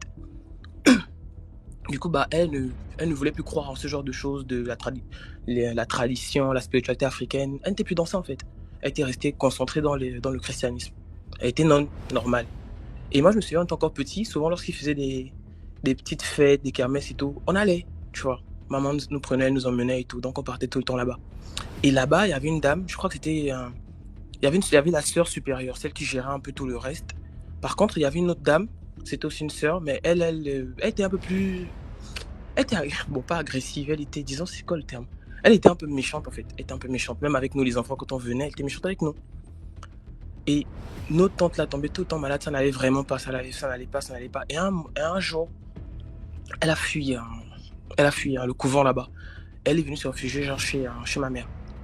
Et je me souviens, j'étais encore petit, mais je me souviens j'écoutais comment elle parlait, tellement c'était bizarre en fait. Et elle disait que il y a une nonne en tout cas, avec une de ses copines nonnes de là-bas, qui était tombée gravement malade et elle est morte. Et tout le temps, elle disait qu'il y avait un homme qui venait là-bas tout le temps leur faire l'amour. Et on se disait, sûrement c'est un prêtre ou je sais pas, ou quelqu'un du dehors qui venait. Voilà, en fait, c'est des nonnes, c'est vrai qu'elles ne font pas l'amour, mais bon, peut-être qu'en passant, elles se faisaient plaisir en fait avec quelqu'un. Mais non. Donc c'était même pire que c'était chaud en fait. C'était quoi? C'était carrément la dame, la mère méchante là, que je dis que la mère supérieure était un peu méchante là, qui couchait avec. Elle se transformait en homme la nuit pour aller coucher avec les autres nonnes. Donc chaque fois, toutes les nuits, il y avait un homme qui venait, c'était la mère supérieure. Donc les gens étaient tout le temps en mode genre, mais c'est un peu quelle histoire. Mais genre, au début, les gens étaient en mode, c'est un peu bizarre ton histoire et tout, c'est bizarre ce que tu dis, comment vous êtes à l'église, une femme peut se transformer en homme pour venir coucher avec les gens. Et c'était compliqué, mais bon, elle était là, elle jurait que c'était ça en fait. Elle jurait que c'était ça. Elle est restée 2 mois à la maison. Et à un moment donné, elle a décidé de retourner à l'église. Oh, elle a la garantie. Il y avait un prêtre qui était venu à la maison, qui était venu parler avec elle. Et une semaine après, elle est retournée à l'église. Après ça, on la chasse de l'église. 4 mois plus tard, ma tante est enceinte. Pour une nonne, c'est pas possible d'être enceinte à l'origine. Bon, c'est une femme, elle peut être enceinte, mais il n'y a pas de possibilité en vrai, tu vois. Donc elle arrive, on la chasse de l'église. Et elle nous dit clairement qu'elle est enceinte de la mère supérieure. Et tu vois, malgré qu'on est dans une famille, on sait que bon, la spiritualité, bon, ce que vous appelez la sorcellerie, tout ça on connaît, tu vois, mais on se dit quand même que bon, il y a des limites quand même. Il y a des limites. Genre, comment tu vas enceinter? Comment une femme va se transformer en homme pour enceinter une autre femme? En plus, une femme de l'église, une sœur, c'était vraiment trop chelou en fait. Donc c'est comme ça. Un jour, on est à la maison en train de dormir. On entend un gros bruit au niveau de la chambre où ma tante, parce que au niveau de la maison, on avait une chambre extérieure. Avant, on avait une sorte de bonne là-bas, mais elle était partie depuis, donc la chambre a été abandonnée depuis longtemps. C'est là-bas où ma tante la dormait finalement. On a entendu un gros bruit la nuit, mais vraiment tard la nuit. Je ne sais même pas à quelle heure il était. Et finalement, quand le bruit était tellement fort que quand on est sorti, on voit la mère là, une femme avec une grosse cape, genre des trucs de nonne là en fait. Elle est sortie en courant. Et on était tous choqués que, mais ça c'est quelle histoire? Tu vois, imagine, tu es petit, on te dit même rentre dans la maison. On te dit rentre dans la maison. Toi tu rentres, mais tu guettes un peu par la porte. Et on me dit le lendemain, oui, en fait, ils ont commencé à parler. La famille est venue. On a même convoqué ma grand-mère depuis le village, que non, il faut venir à Libreville, c'est bizarre ici. Voilà. Ma tante, finalement, après tout ça, elle a décidé de plus retourner là-bas. À la fin, finalement, elle a mis au monde un enfant, une petite fille. L'enfant, elle est mort-née. L'enfant est mort-né, en fait. Et elle aussi, elle est décédée peut-être 2 jours après l'accouchement. Genre 2 jours après l'accouchement, elle est décédée. Mais il fallait voir, le jour de son enterrement, toute une délégation de gens de l'église là et tout sont venus avec ses sœurs et tout. Ils disaient que non, ils voulaient qu'on les laisse avec le corps pendant un certain temps et tout. Les gens de la famille ont dit non, en fait. Genre, vous pouvez pas venir faire vos pratiques bizarres là ici, tu vois. Donc c'est comme ça que ma tante est morte pour vraiment un autre niveau de mystique. Tu sais, DMG, bon, ça c'est l'histoire maintenant. Maintenant, j'ai un petit truc que je dois quand même vous raconter.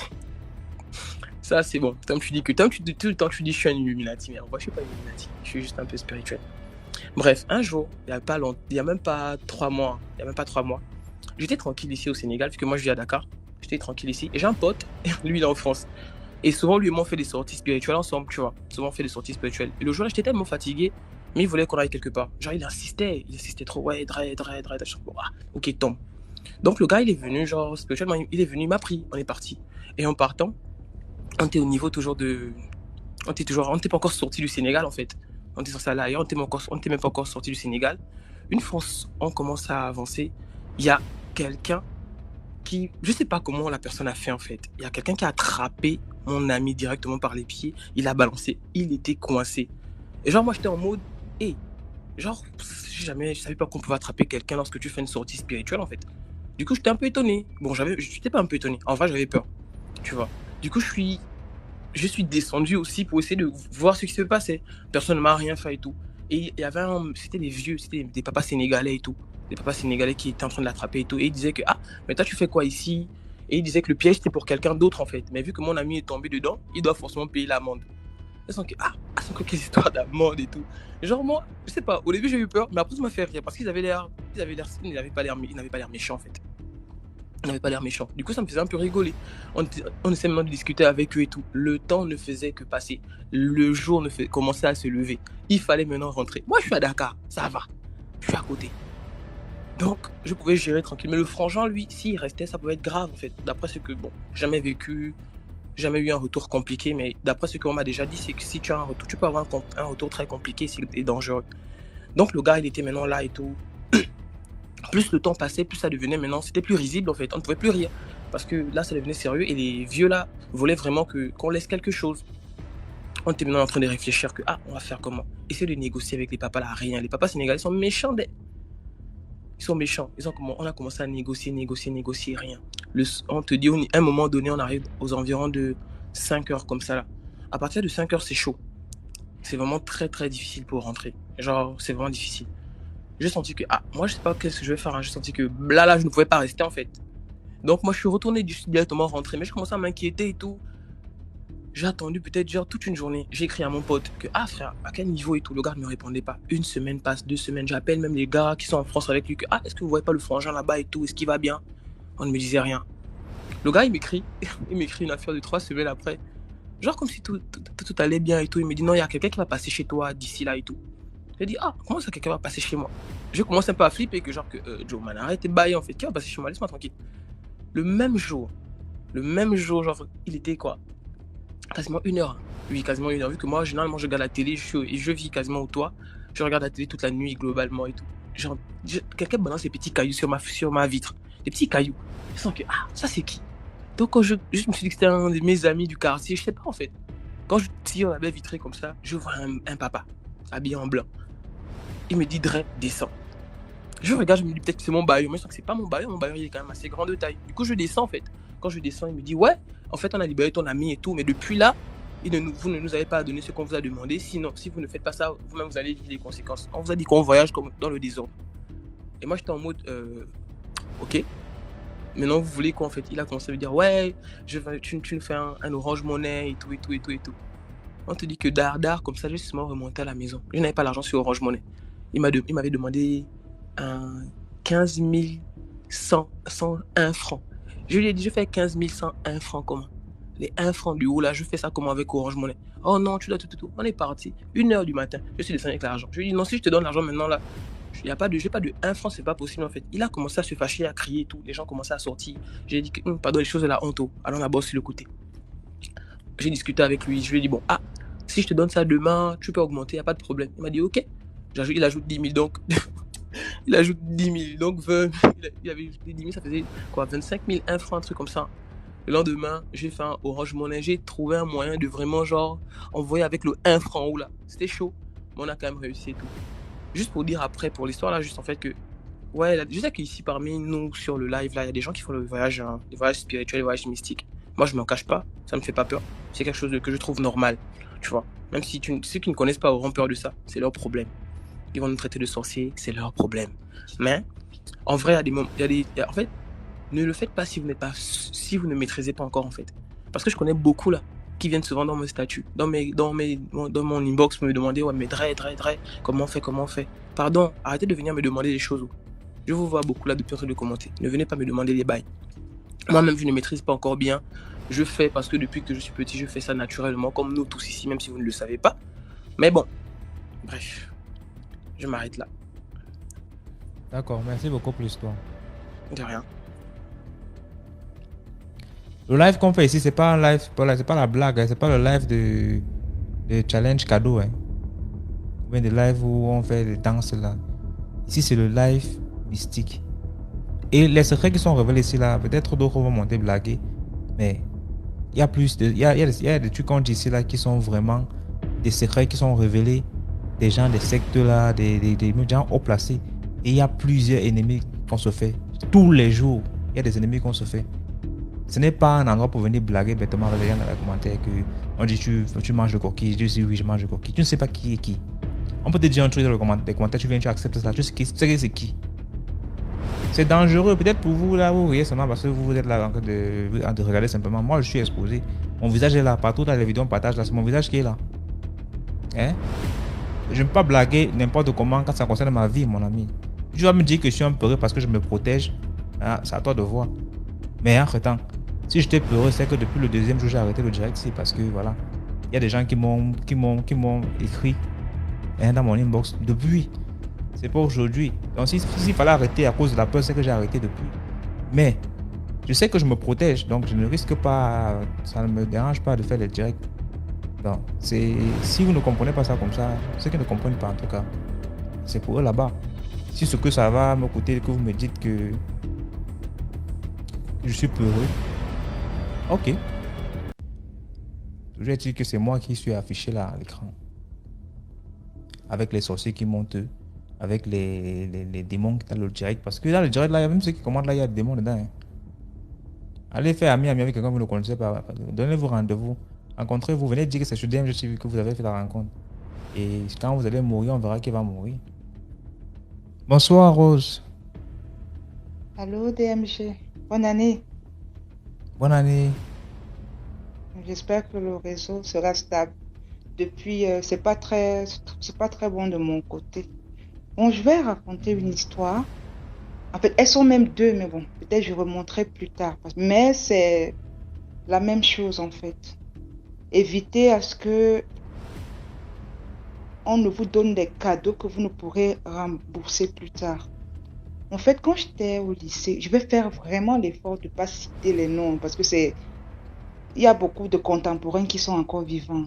Et, je vais vraiment faire cet effort. Moi, je suis camerounaise, donc quand j'étais au lycée, ma grande sœur, grâce à Dieu, venait d'avoir son premier travail et elle avait une bande d'amis. Tous, bon, eux, ils étaient encore étudiants, mais elle travaillait déjà. Et parmi sa bande d'amis, il y avait un jeune homme, il était étudiant, qui sortait avec une couturière, une jeune couturière. Tu vois, le genre de jeune fille qui est vite allée dans la vie active, là, parce que les parents n'avaient pas de ressources. Elle a vite appris son petit métier. C'était à Yaoundé 1 à l'époque, donc elle était là-bas. À l'époque, ça fait vraiment beaucoup d'années. Le gars commence à sortir avec elle.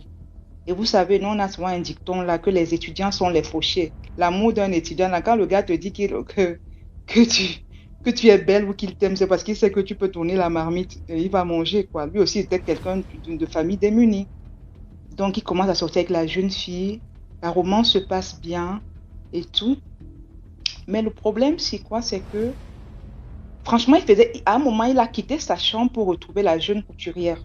Il a quitté sa chambre. Bon, en fait, c'est la fille qui lui a fait la proposition de réduire leurs dépenses communes, quoi. Il a dit que, si tu vis avec moi dans ma chambre, bah, ça nous permettra de moins dépenser. Pendant qu'ils vivent là, lui, il évolue en fac. Elle aussi, parce qu'elle faisait vraiment de la bonne couture. Elle a des clients qui lui permettent de subvenir vraiment à ses besoins, un peu confortablement même. Et puis un jour, une de ses clientes vient lui dire, vraiment ma fille, je t'aime beaucoup. Tu n'as pas un frère, un petit frère que je peux t'aider à positionner quelque part parce que j'ai certains avantages. Je ne vais pas citer l'école, dans une grande école. Vraiment, je vais faire l'effort de ne pas citer l'école. Elle lui dit qu'elle est l'aînée de sa famille, mais ses petits frères sont encore très petits. Il dit que si tu si tu avais un frère qui avait au moins le bac ou la licence, je vous aurais aidé. Et elle pense à ce garçon-là. En fait, la jeune fille se dit, ok, tant qu'à faire, bon, attends, mais j'ai mon copain. Elle dit à la maman là, bon, mon copain, il est là, il a déjà sa licence, si tu peux nous aider, on a un projet d'aller loin. DMG, la maman a demandé à cette jeune fille, tu es sûre que il faut aider ton copain? Elle dit oui. Elle lui dit, bon, j'avais déjà promis de t'aider. Donc, bon, dis au gars de faire le dossier et tout. Bon, et dès qu'il a son récépissé de dépôt, il te photocopie ça, vous me remettez. DMG, c'est cette jeune fille qui fait même qui donne l'argent à cet étudiant-là pour faire son dossier de concours. Le gars dépose son dossier. Bon, je fais l'effort d'être bref. Il réussit à ce concours. Et tu vois, bon, ils annoncent à ma grande sœur. Vraiment, ils sont contents parce que, bon, ils se disent, c'est bien et tout et tout. Et la jeune fille, c'est normal, elle se met à rêver grand. Que, vraiment, il y a beaucoup de choses qui retardaient parce que son gars était étudiant, quoi. Donc, elle se dit que ça va se faire. Pendant qu'il est dans son école de formation, la relation continue, tout. Il se voit, mais bon, il n'y a pas encore les ressources. Donc, c'est maintenant la jeune fille même qui continue toujours de l'aider. Il faut faire des photocopies, elle prend un peu de sous, elle donne au gars et tout. Bon, bref. Quand il finit, on lui donne son rappel. Il dit à la jeune fille, il remet vraiment une forte somme à la fille, hein, que essaye d'agrandir ton atelier de couture. Elle lui dit non, mais bon, puisqu'elle a la logique, elle a son mari, elle lui dit mais non, c'est mieux que tu prennes ça pour aller me doter. Tu vois, donc vraiment, on est africain, on sait ce que c'est que la dot. Elle dit que non, vraiment, on tourne là 3 ans, on tourne comme ça là et tout. Si tu peux aller me doter et tout, dit que non, vraiment, cherchons l'argent, je te vois comment tu te bats et tout. Bon, elle prend l'argent. Après, ce monsieur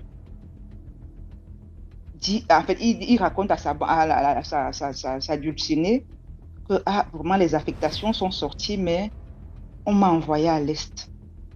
Et à l'époque, DMG, tu connais les routes de l'Est. Pour aller à l'Est, quittant le centre Yaoundé ici, là, on avait... Attends, mais c'était l'enfer aller à l'Est. Elle lui dit, ouais, est-ce que je pourrais pas revoir ma même maman? Il lui dit que non, laisse, on est jeunes, on va se battre. Donc lui, il va à l'Est.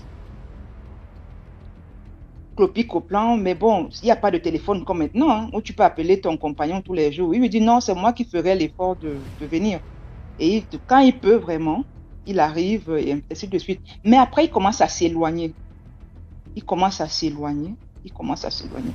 Bon, même la maman, la famille du gars aussi commence à s'éloigner de cette jeune couturière-là. Il s'éloigne un peu. Elle sent qu'il y a quelque chose qu'il ne voit pas, mais elle n'arrive pas encore à bien cerner le truc. Jusqu'au jour où quelqu'un la croise. Voilà, jusqu'au jour où ce monsieur appelle ma soeur, ma grande soeur. Il lui dit, Mimi, tu dois me marier. Et bêtement, ma soeur, elle est jubile, puisqu'on connaît, tout le monde connaît déjà qui. Elle lui dit, mais c'est pas celle que tu connais là.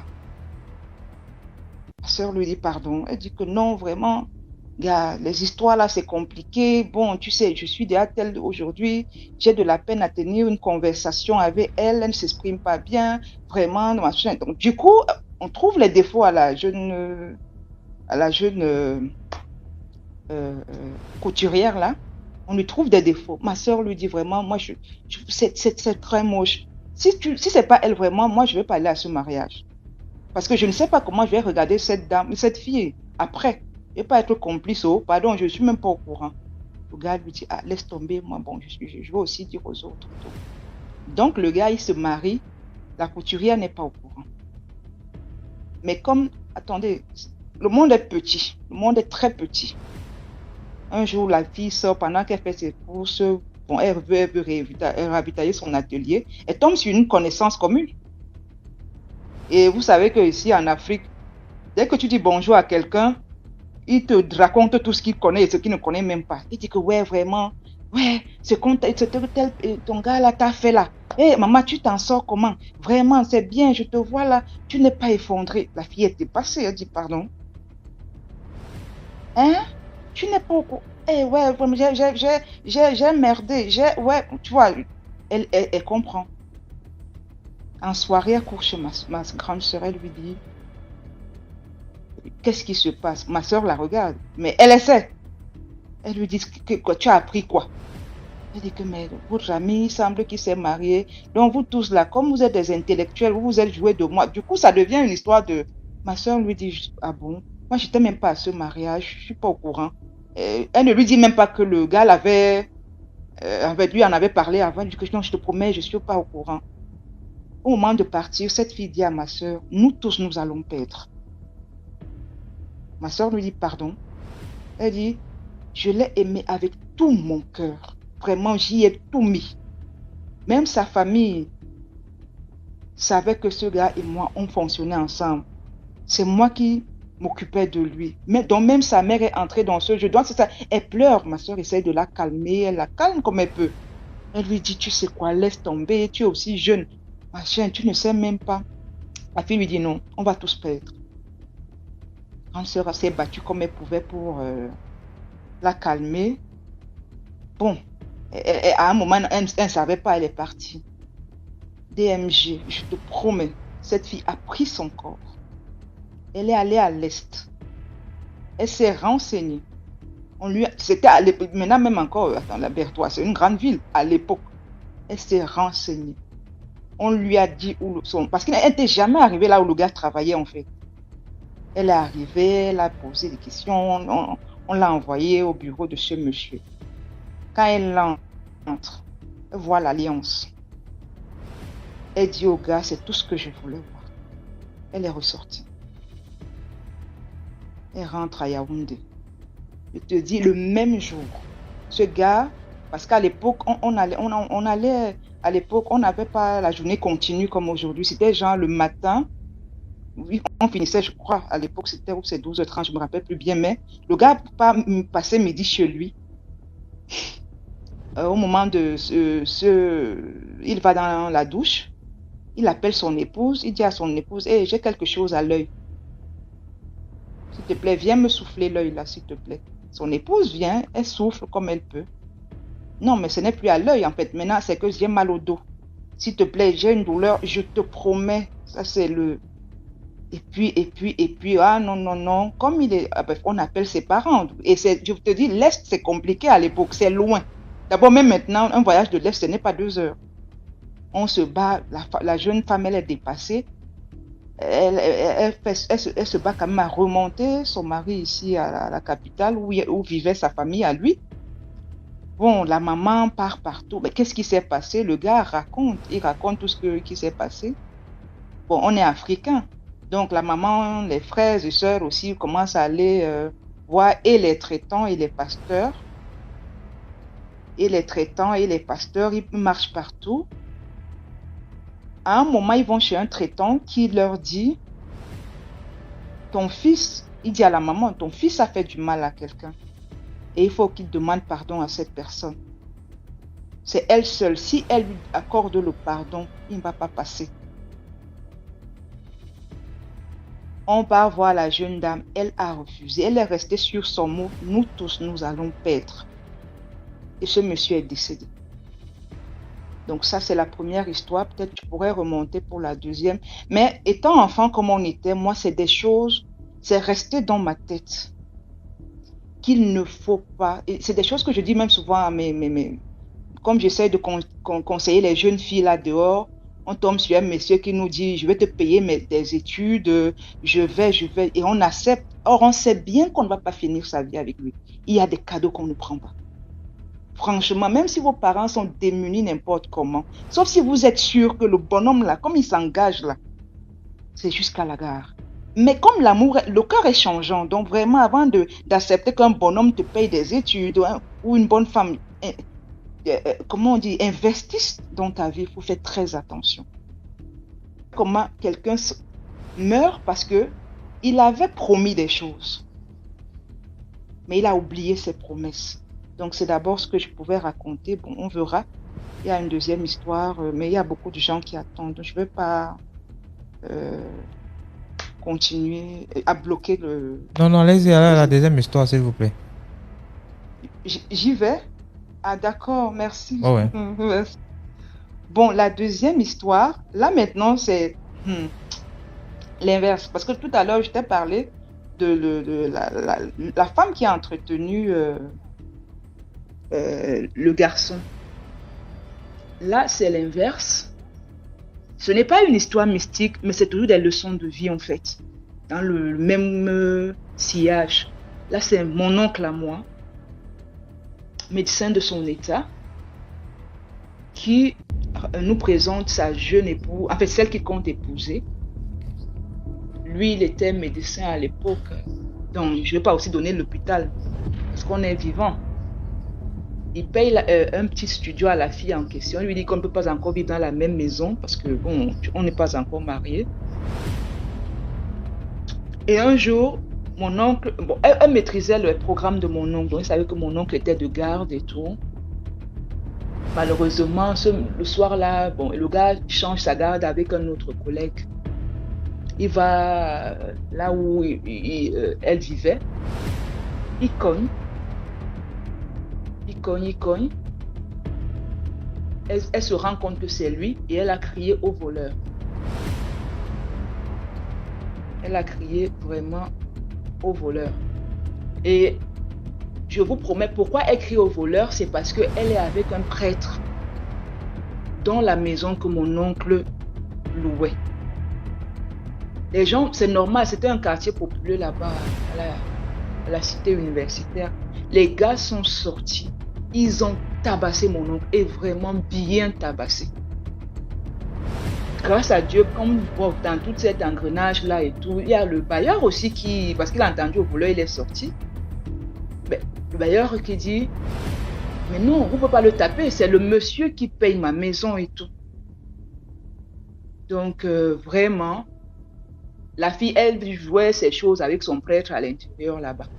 Donc, entre mon oncle et le prêtre, elle a préféré le prêtre. Donc, je redis ça à nos jeunes, parce que moi, je suis déjà j'ai plus de 40 ans, donc on a vécu des choses, on vit des choses. Faites attention à dire à quelqu'un oui. La personne s'engage dans vos vies. La personne vraiment dépense beaucoup d'argent sur vous. Il n'a même pas parfois besoin d'aller chez un marabout. Il n'en a pas besoin. Il suffit, parce que la nature voit les sacrifices que les gens font sur nous. Le vent qui passe, tout, le sol, les chants des oiseaux voient comment les gens s'occupent de nous. Donc si on ne fait pas attention, la personne n'a pas besoin de voir un marabout pour finir avec vous. Il suffit qu'il crie et vous allez récolter ce que vous semez. Voilà. Merci beaucoup. Purée, bonsoir. Hein? Bonsoir. J'ai dit ouf, enfin. Je peux parler. Compris. Oh, chérie, bonsoir. Elle dit, c'est que c'est... Non, j'ai dit purée. Ah, ok. Bonsoir tout le monde. Je suis très contente de pouvoir raconter cette histoire que j'ai vécue personnellement. C'est une histoire qui date de 2010. L'histoire que j'ai vécue, c'était en 2010. Donc, je cherchais du travail, au fait. Je cherchais du travail et j'en avais marre d'être assistée. Donc, j'ai dit, je vais faire mes CV, je vais chercher le travail en tant que serveuse dans un bon snack parce que je ne voulais pas travailler dans un bar du coin. Donc, je voulais les snack bars dans les quartiers huppés, si je peux dire. Donc, j'ai pris le taxi, j'ai commencé à aller de snack à snack. Et je suis arrivée dans un snack et je vais taire le nom du snack. Ça s'était passé au Cameroun parce que, aux dernières nouvelles, le snack existe toujours. Et j'ai pas envie d'avoir des problèmes après. Donc, je suis allée dans ce snack-là. Et quand je suis entrée, il y avait une fille. À l'époque, elle avait dans les 25 ans. Il y avait un gars et il y avait un monsieur d'un certain âge. Ben, il n'était pas vieux, hein. Il était même dans les 38 ans à l'époque. Et il portait un pantalon, je ne sais pas si je peux te tutoyer. Donc, il portait des pantalons... Oui, vas-y, pas pour ça le problème. Voilà, il portait, je ne sais pas si tu connais les pantalons en lin ample. Donc, il portait un pantalon en lin ample avec des babouches qu'on appelait avant des samaras. Et avec une chemisette. Donc, je suis arrivée, il me dit, qu'est-ce que vous voulez? Je dis, je cherche le patron de cet établissement. Il me dit, le patron, pourquoi faire? Je dis, parce que je cherche du travail et j'ai envie de déposer un CV. J'ai déposé dans plusieurs endroits. Il me reste celui-ci et celui de devant. Il me dit, ah, il n'y a pas de problème, tu peux me laisser le CV de toutes les façons. C'est un snack qui appartient à 3 personnes, dont je suis actionnaire aussi. Donc, tu peux me donner le CV et comme ça, je vais te recontacter et je te dirai ce que j'ai causé avec mes collègues. J'ai dit, il n'y a pas de souci. Donc, j'ai laissé mon CV. Moi, j'ai continué ma marche et j'ai déposé le CV dans le dernier endroit. Je suis rentrée chez moi. À ma grande surprise, peut-être 4 heures de temps après, le monsieur me rappelle. Il me dit, ah, c'est vous, Rose? Je dis oui. Il dit, oui, vous avez déposé le CV là tout à l'heure. Et ça y est, c'est fait. Hein. J'ai causé avec mes collègues. Tu peux revenir pour un entretien. Je dis, ah, déjà. Il me dit, oui, viens. Donc, j'ai repris le taxi. Je suis partie. Quand j'arrive, il a retrouvé une petite Guinness et tout. On m'a proposé si je voulais manger le poisson. Et je dis, ah, je connaissais pas trop le monde du travail, donc je me suis dit peut-être c'est comme ça que ça se passe. Bah, moi j'ai mangé le poisson et j'ai bu la Malta Guinness. Après, j'ai dit, mais où sont vos collaborateurs? Il me dit, non, ils sont pas là et il faut que tu repasses plutôt demain dans mon quartier où j'habite parce que c'est là-bas qu'ils vont faire les signatures. Et tu ne peux pas venir prendre les signatures ici. Il faut que tu viennes chez moi pour prendre le contrat déjà signé. Et non, j'ai pas fait. Attendez, je raconte l'histoire. C'est terrible, je vous assure. Et c'est comme ça donc que je rentre à la maison. Je dis à ma maman, oh, enfin, j'ai trouvé du travail et tout. Je suis contente et nanana. Et d'ici demain, je vais commencer le travail. Donc, je suis très contente. Donc, je rentre à la maison, je dors. Le lendemain, je prends le taxi. Il commence à m'harceler. Le matin, il commence à m'harceler au téléphone. Il me dit, mais tu es où? Il est déjà 8h30. Il faut que tu viennes. Je dis, mais oh, attends, il faut que je me réveille. Je vais venir chercher mon contrat. Il me dit, oui, parce qu'il faut que tu sois au boulot à 16h. Il faut que tu sois au boulot à 16h. Donc, viens déjà. Et comme ça que j'ai pris mon taxi. Je suis arrivée là-bas. Je suis arrivée au rond-point. Quand j'arrive au rond-point, il me dit, non, descends, prends les escaliers. Tu vas voir, il y a une descente comme ça. Là, tu laisses l'entrée de gauche, l'entrée de droite.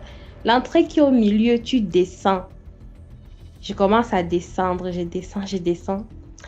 J'arrive. Il était devant sa porte.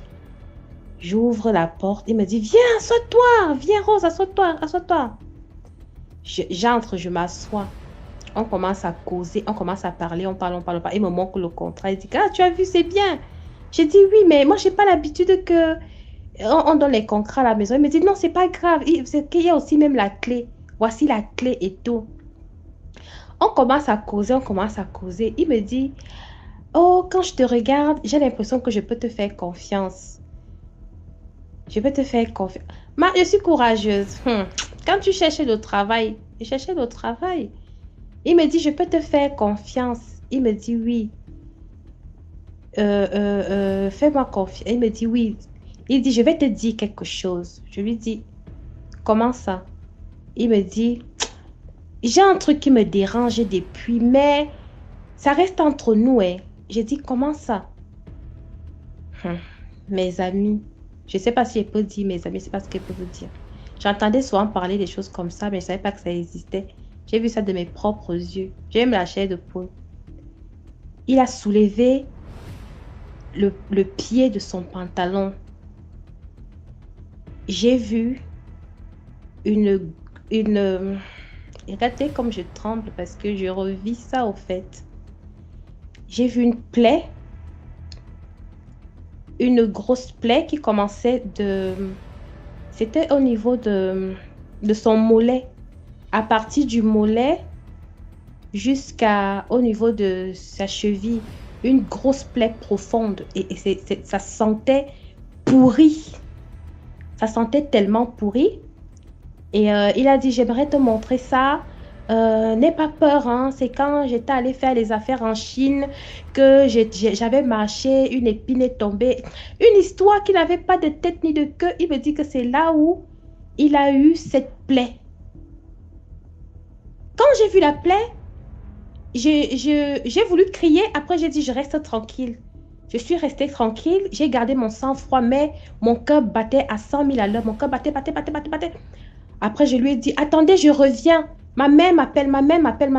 Il dit que, attends. J'ai dit que non, ma mère m'appelle.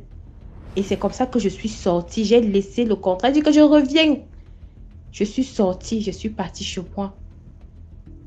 J'ai appelé ma mère. J'ai dit que j'entends souvent que les gens ont les plaies inguérissables. Ici, je viens de voir ça avec mes propres yeux. J'ai dit que tu es sûre.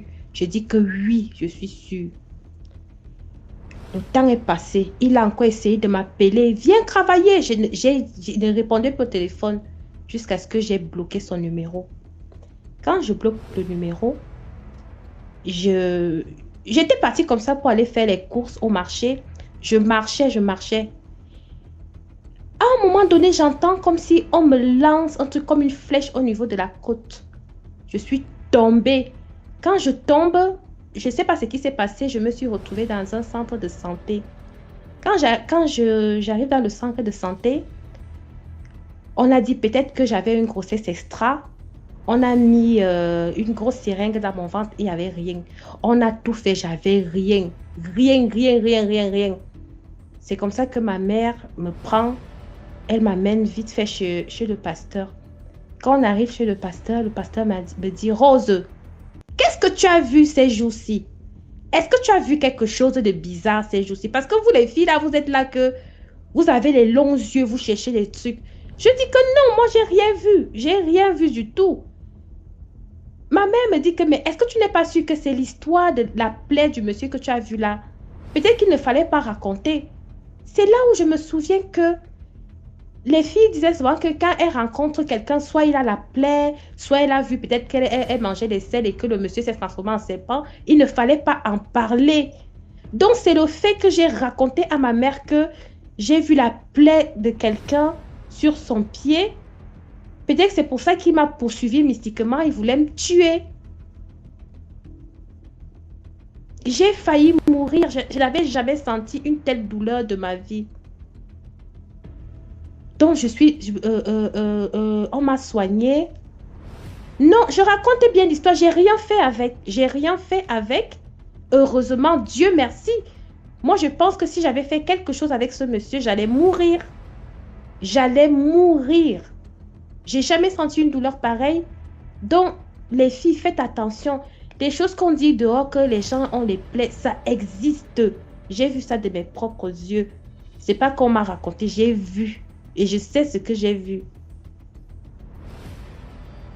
Donc, c'est ce que je voulais dire aux filles, que faites attention. Si quelqu'un veut même dire, vous dit que j'ai un truc au corps, que je vais vous montrer, fuyez, dites-lui, non. Je ne suis pas là pour voir les confessions des gens ou ceci. Non, je ne veux pas voir. Tu fuis. Parce que moi, j'ai failli mourir, j'ai failli laisser ma vie. Donc, c'est ce que je voulais dire. Je n'ai rien fait avec. Les gens vont croire que j'ai mangé le poisson, quoi que ce soit. Tout le monde sait que les Africains sont gentils. Si tu trouves quelqu'un dans un environnement où ils mangent, ils boivent, ils vont te mettre dans le bain. Ce n'est pas question de que c'était la gourmandise ou quoi que ce soit. Donc, c'est mon histoire un peu que j'ai vécue. Et depuis ce jour-là, plus jamais, si je cherche le travail, tout se passe dans la norme. Il n'y a pas de gentillesse, pas de familiarité. On fait les choses comme il faut.